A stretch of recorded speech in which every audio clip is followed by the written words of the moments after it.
Bom dia, seja muito bem-vindo, bem-vinda a mais uma transmissão da Segunda Igreja Presbiteriana de Jundiaí. Hoje é dia 26 de julho de 2020, vamos dar início à nossa Escola Bíblica Dominical. Vamos dar início ao nosso período devocional matutino. Vamos louvar a Deus, vamos adorar ao Senhor e eu convido você para entoarmos nesse instante o hino 11 do Inário Novo Cântico. Vamos declarar a santidade, a grandeza do Senhor. Cantemos: Santo, Santo, Santo é o Senhor.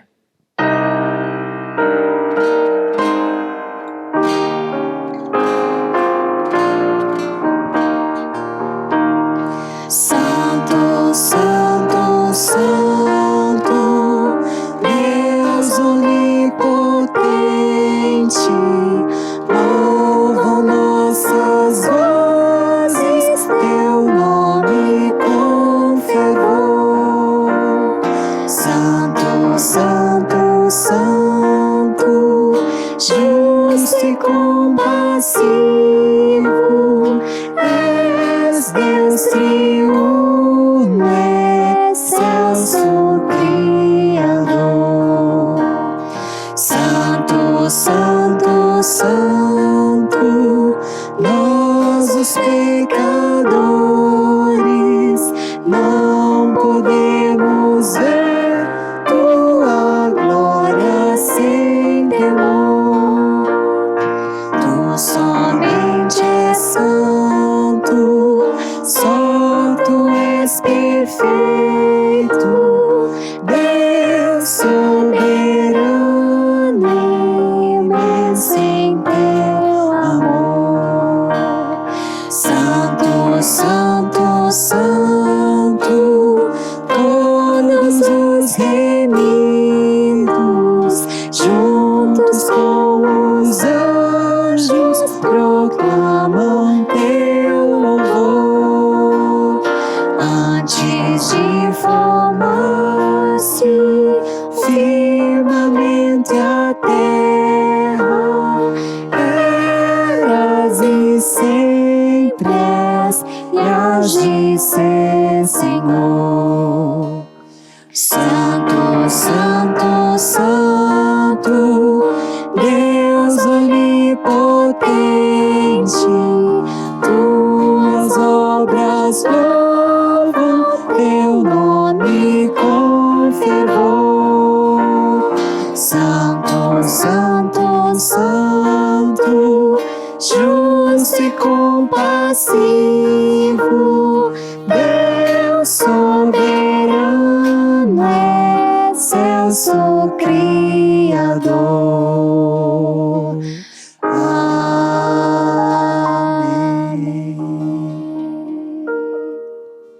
Depois de entoarmos o hino de número 11, eu quero convidá-lo para uma leitura bíblica que encontra-se no Novo Testamento, no quarto Evangelho, Evangelho de Jesus segundo João, 6º capítulo.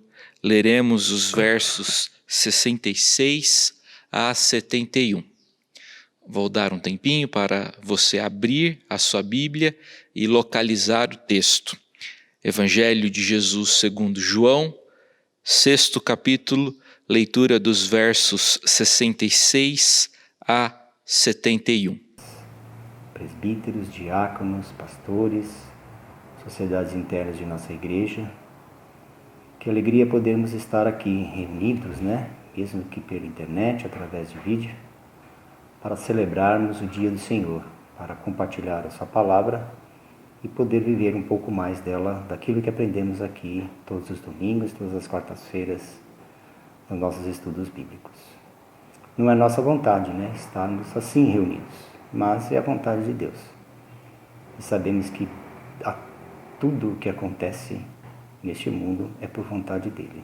Portanto, devemos esperar e aguardar que logo estaremos reunidos em nossa igreja para alegrarmos e compartilharmos tudo aquilo que podemos aprender da palavra dele. Meu nome é Mauro, estou na igreja como membro desde o final do ano passado e foi motivo de muita alegria poder participar como membro da segunda igreja de Jundiaí. Vamos orar? Vamos abaixar nossas cabeças, fechar nossos olhos. Senhor, nosso Deus, nosso Pai, Deus de infinita bondade, de infinita misericórdia, damos graças a Ti, Senhor, por tudo que tem nos permitido viver até este momento. O Senhor sustentou nossas casas, sustentou nossas vidas, sustentou o nosso espírito e nos manteve em harmonia com nossas famílias, com nossos irmãos, com nossos queridos. Damos graças a Ti, Senhor, por tudo isso.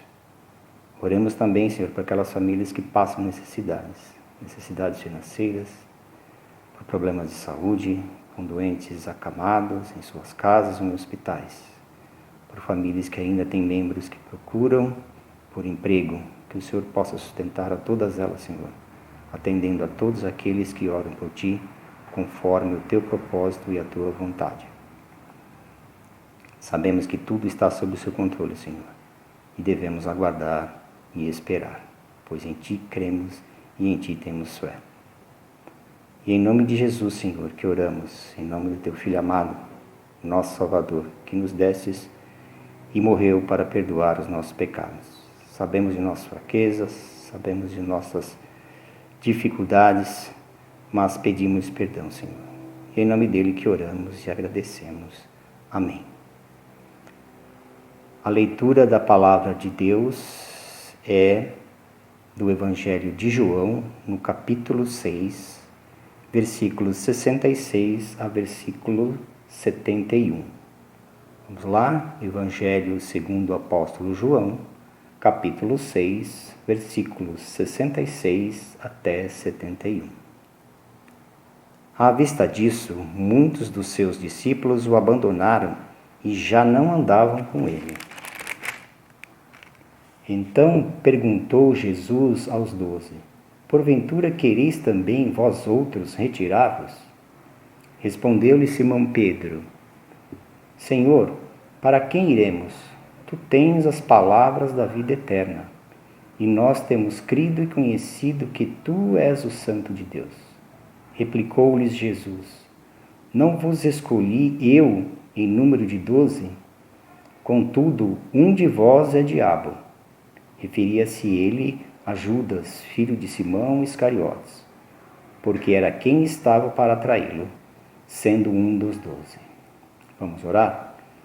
Senhor, que o Senhor nos dê sabedoria para que possamos entender a Sua palavra e podemos praticá-la em nossa vida. Que tudo que os Seus ensinamentos venham através de nosso pastor sejam colocados para nós de maneira fácil para que possamos entender e viver a Sua palavra. Em nome de Jesus que oramos e agradecemos. Amém. Nessa passagem do Novo Testamento, nessa passagem do Evangelho de João, encontramos muitos daqueles indivíduos que se interessavam por Jesus, que admiravam Jesus, se retirando, abandonando o Mestre. Diante daquela ação coletiva, Jesus Cristo olha para os seus discípulos e lhes dirige a seguinte pergunta: vocês também não querem se retirar? Vocês não vão seguir a tendência de abandono? Vocês não vão seguir essa tendência de apostasia? E diante da pergunta do mestre, Simão Pedro diz aquilo que encontramos no verso 68, Senhor, para quem iremos? Tu tens as palavras da vida eterna e nós temos crido e conhecido que Tu és o Santo de Deus. Só Jesus tem as palavras da vida eterna. Aliás, Jesus é a própria palavra. Jesus é o próprio Logos. Jesus é a palavra de Deus que se encarnou para nos mostrar, para nos revelar a graça e o amor do Senhor. É por isso que é tão importante nós irmos para a Escritura a fim de ouvirmos o próprio Deus, a fim de conhecermos a vontade de Deus para as nossas vidas. É por isso que esse momento de escola bíblica, de culto matutino, é tão importante para nós. É com essa certeza que nós vamos entoar mais um hino do nosso inário. Trata-se agora do hino 147 do Inário Novo Cântico. Vamos cantar com muita alegria. Depois de entoarmos esse hino, vamos conversar sobre a Sagrada Escritura. Cantemos.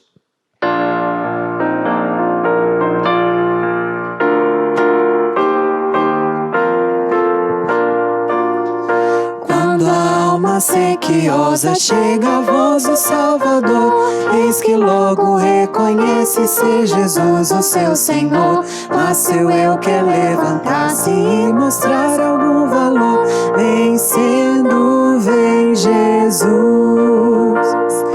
Glória, glória, aleluia. Glória, glória, aleluia. Glória, glória, aleluia.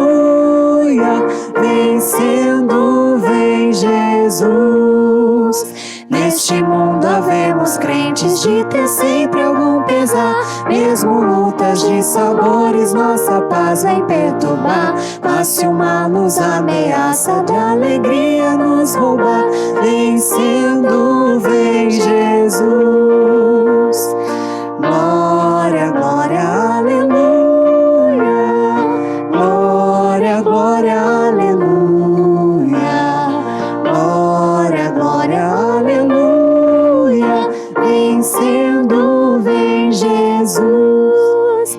Na vaidade fiéis servos lutam por fazer-nos seus. Muitas vezes nos assaltam os modernos fariseus. Mas se alguém procura ver-nos sem a graça do bom Deus, vencendo vem Jesus. Glória, glória, aleluia.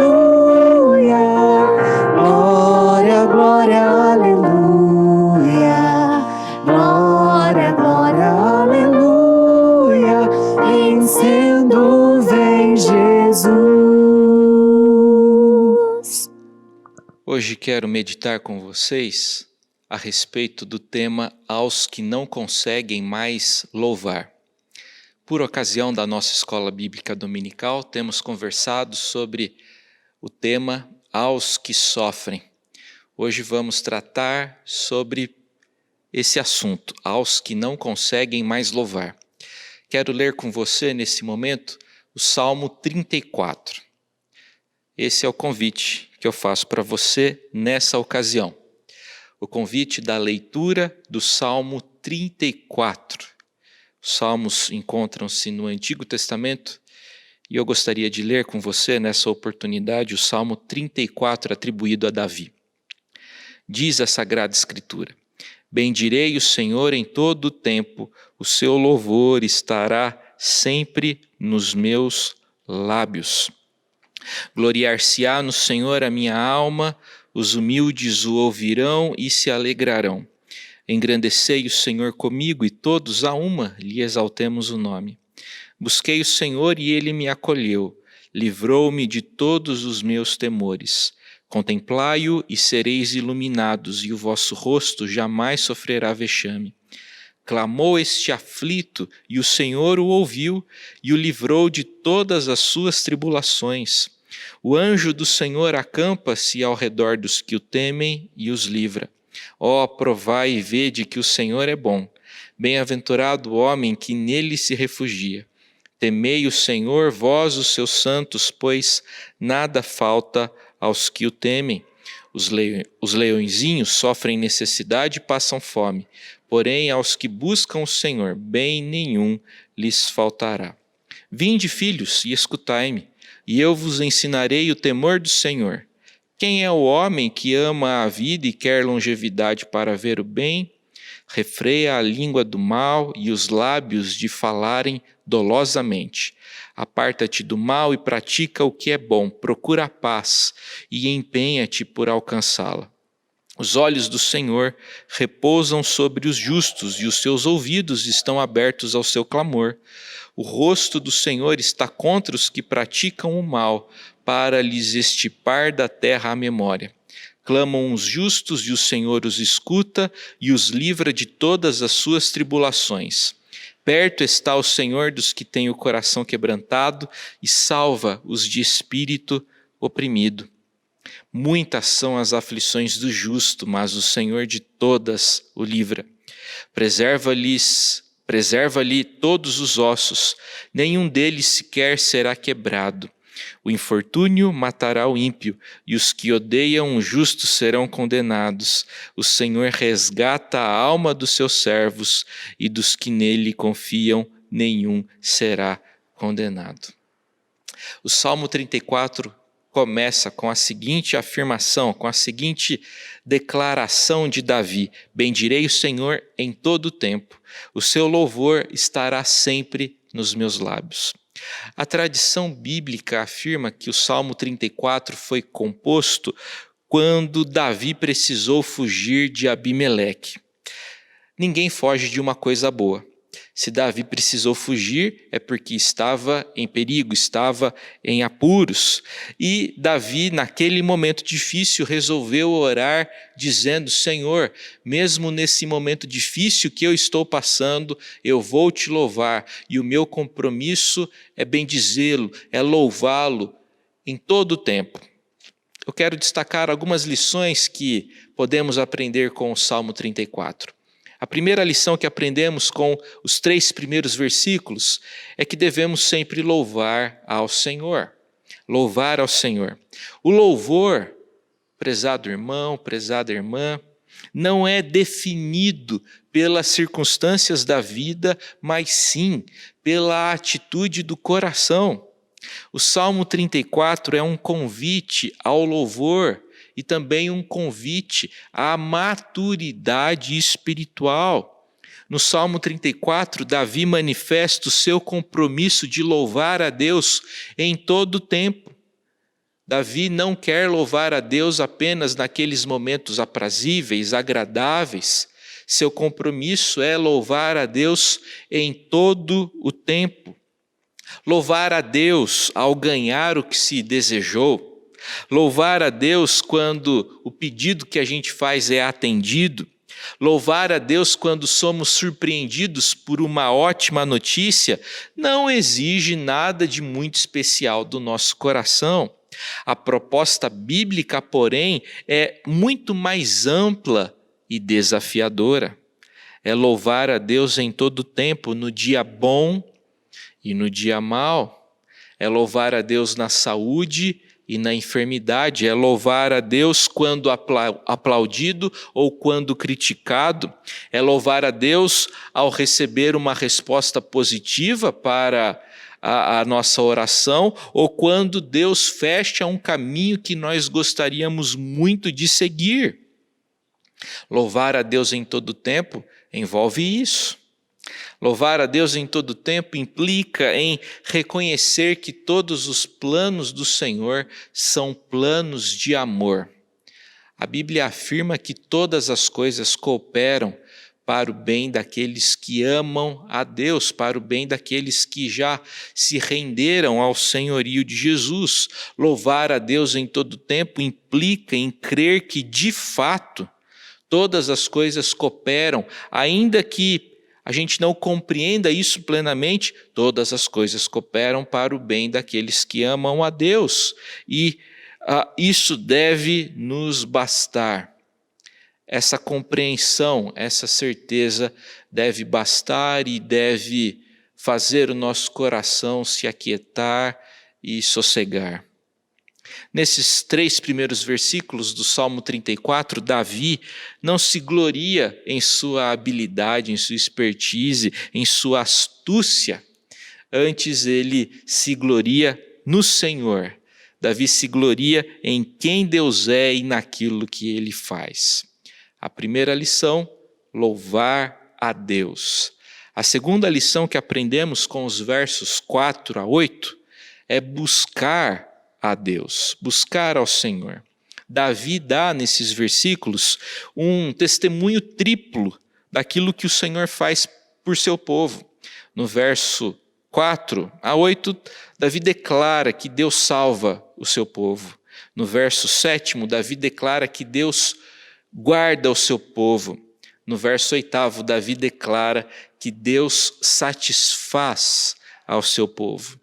Davi nos ensina a buscarmos a Deus continuamente. Nós não encontramos no Salmo 34 um cenário de perfeição.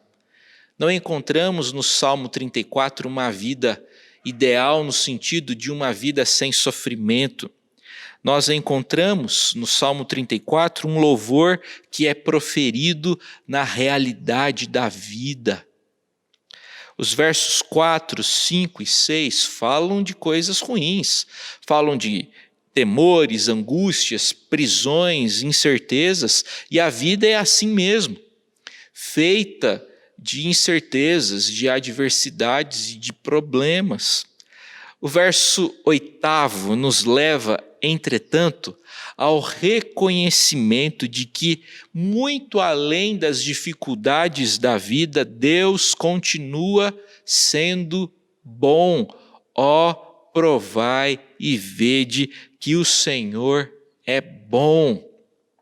Você precisa provar isso. Ó, provai e vede que o Senhor é bom. Semanas atrás eu tive uma experiência bastante curiosa. Quem me conhece mais um pouco sabe que, infelizmente, eu não como muitas verduras ou muitas frutas, mas isso, graças a Deus, está mudando. E aconteceu algo que eu gostaria de dividir com você. Minha esposa foi na feira e comprou um saco grande de mexerica. E o meu filho mais novo, o André, gosta muito de mexerica. E ele veio com a mexerica e pediu para que eu descascasse a mexerica. E ele foi comendo. 1, 2, 3, ele chupava o gominho com gosto. E eu fiquei olhando aquele menino se deliciando com a mexerica, com os gominhos da mexerica, e pensei o seguinte: não é possível que eu não como isso. Não é possível que eu nunca provei uma mexerica. Não é possível que isso é tão ruim assim. Se isso fosse ruim, esse menino não ia gostar tanto de mexerica. E vendo o André comendo com gosto, se lambuzando com a mexerica, eu resolvi provar. E depois que eu provei, eu verifiquei que é bom, é gostoso. Aquilo faz bem, aquilo é uma delícia. Então, a minha expectativa e a minha oração é para que você prove da bondade do Senhor. Ó, provai e vede que o Senhor é bom. Você não pode falar que não gosta de uma coisa se você não provou aquilo. É tempo de provarmos da bondade, da graça do Senhor em nossas vidas.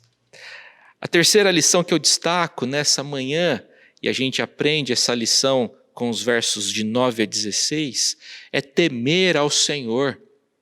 Aqueles que temem o Senhor não precisam ter medo de coisa alguma, pois esse é o temor que lança fora todo medo. Olha só que curioso, o temor ao Senhor é um tipo de temor que dissipa todo medo. Quando a gente crê, quando a gente confia, quando a gente teme ao Senhor e tão somente ao Senhor, esse temor tem a capacidade, tem o potencial, tem a força de diluir, de dissipar e de exorcizar outros temores, outros medos. Quando tememos o Senhor, Ele supre tudo de que precisamos e nos enche de graça, de fé e de misericórdia. A quarta e última lição que eu destaco nessa manhã é confiar no Senhor. Aprendemos isso com os versículos 17 a 22. No Salmo 34, em nenhum momento Davi dá a entender que a vida de fé e de obediência poupará os filhos de Deus de enfrentarem problemas e crises. No entanto, Davi afirma que, se confiarmos no Senhor, se invocarmos a Deus, Deus pode sim atravessar os problemas conosco e transformar esses problemas, reverter esses problemas em bênção para nós. E Deus pode também, por meio de nós, abençoar outras vidas. Sobre confiança em Deus, eu gostaria de tratar sobre o exemplo de um grande homem da Escritura. Trata-se de Abraão. Eu quero ler agora o texto de Hebreus capítulo 11, versículo 8. Hebreus capítulo 11, versículo 8. Veja só o que encontramos nesse versículo do Novo Testamento. Pela fé, Abraão, quando chamado, qual foi sua resposta diante da vocação de Deus? Obedeceu, a fim de ir para um lugar que devia receber por herança e partiu sem saber aonde ia. A plena confiança não surge de uma hora para outra. A plena confiança é gradativa, vai crescendo aos poucos e vai enchendo, vai preenchendo a distância entre o homem e Deus. Foi assim com Abraão.